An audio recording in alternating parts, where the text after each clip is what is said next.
السلام عليكم ورحمة الله وبركاته، والصلاة والسلام على سيدنا محمد صلى الله عليه وسلم. أهلا وسهلا ومرحبا أحبائي المشتركين بالقناة وهواة جمع العملة والمشتركين الجدد. معاكم عبد الفتاح مليم، قناة العملات المعدنية القديمة والنادرة.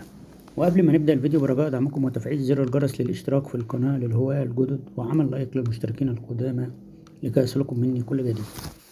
معانا النهاردة عملة جميلة، وهي عملة 20 رابن للاتحاد الفيدرالي السويسري، وهي دولة سويسرا وإمارة ليختنشتاين لسنة 1950، وتم سكها من أكثر من 73 سنة، وهي عملة منقرضة وغير متواجدة وجميلة لهواة جميع العملة. ويا رب الفيديو يعجبكم.